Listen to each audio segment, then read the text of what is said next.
सोचो जरा, तुम अपने क्रिप्टो एक्सचेंज अकाउंट में लॉगिन करते हो और देखते हो कि सारे पैसे गायब हो। 2016 में बिटफिनिक्स के लगभग 2000 यूजर्स के साथ एग्जैक्टली यही सच हो गया था। हैकर्स ने 1,19,756 बिटकॉइन चुरा लिए, जिनकी उस समय के हिसाब से वैल्यू थी $72 मिलियन। ये क्रिप्टो हिस्ट्री के सबसे बड़े हैक्स में से एक बन गया।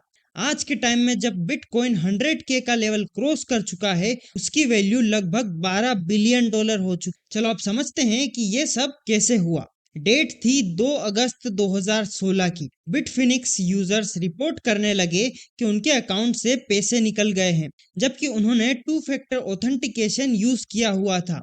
तो हैकर्स ने ये कैसे किया?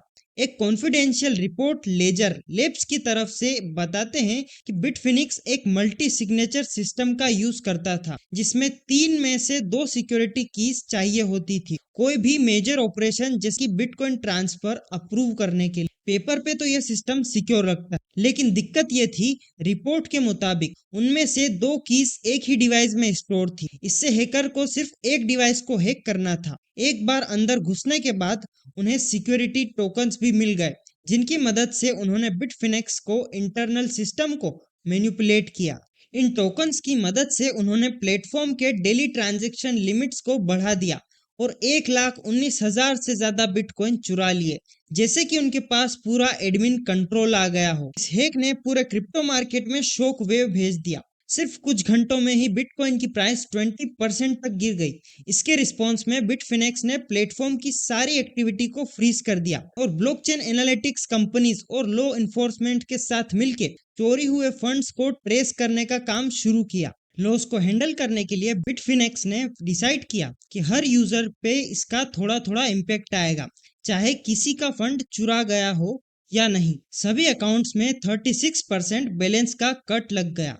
कंपनी ने यूजर्स को कंपनसेट करने के लिए BFX टोकन दिए, जो हर यूजर के लॉस का रिप्रेजेंटेशन बन गया था। हर $1 के लॉस के लिए एक BFX टोकन दिया गया। ये टोकन्स यूजर्स बाद में कैश में रिडीम कर सकते थे। ये प्लेटफॉर्म पे ट्रेड कर सकते थे। अप्रैल 2017 तक बिटफिनेक्स ने सारे टोकन्स वापस ले लिए और उन्हें बर्न कर दिया, मतलब यूजर्स को पूरा पैसा वापस दे दिया गया, कम से कम उस टाइम के डॉलर के वैल्यू के हिसाब से। दूसरी तरफ हैकर्स अपने काम में लग गए थे। उन्होंने चुराए हुए बिटकॉइन को लॉन्डर करना स्टार्ट कर दिया। उन्होंने एक कॉम्प्लेक्स सिस्टम बनाया जिसमें मल्टीपल ट्रांजैक्शन हुए, जिसमें से एक था अल्फाबेट नाम का डार्कनेट मार्केट प्लेस। इस प्लेटफॉर्म ने उनको एनोनिमसली डिपॉजिट और विड्रॉ करने की सुविधा दी, जिससे ओरिजिनल बिटकॉइन का सोर्स ट्रेस करना मुश्किल हो गया।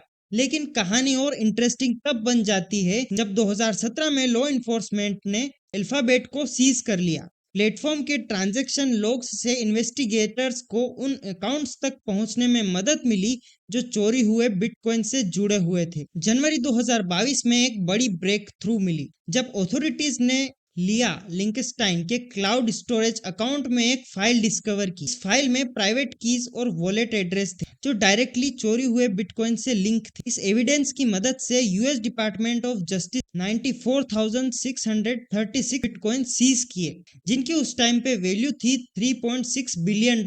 यह यूएस हिस्ट्री का सबसे फाइनेंशियल सीजर था। डीओजे के मुताबिक बाकी चुराए गए बिटकॉइन मिक्सर्स के यूज करके छुपाए गए थे। कुछ को दूसरे क्रिप्टो करेंसीज में स्वेप किया गया, कुछ से NFT या गोल्ड जैसी चीजें खरीद ली गई थी। फरवरी 2022 में यूएस अथॉरिटीज ने लिंकस्टीन और उसकी वाइफ हेदर मॉर्गन को न्यूयॉर्क में अरेस्ट किया। ये कपल तब अपनी अर्ली 30s में थे और उन पर चुराए हुए बिटकॉइन को लॉन्डर करने की साजिश का केस चला। फिर आया 3 अगस्त 2023। दोनों लिंकस्टीन और मॉर्गन ने मनी लॉन्ड्रिंग कॉन्स्पिरेसी का गिल्ट एक्सेप्ट कर लिया। लिंकस्टीन को 5 साल की सजा मिली और मॉर्गन को 18 महीने की जेल। और इस तरह से पूरी कहानी खत्म हुई। आई होप आपको ये स्टोरी इंटरेस्टिंग लगी होगी। मिलते हैं नेक्स्ट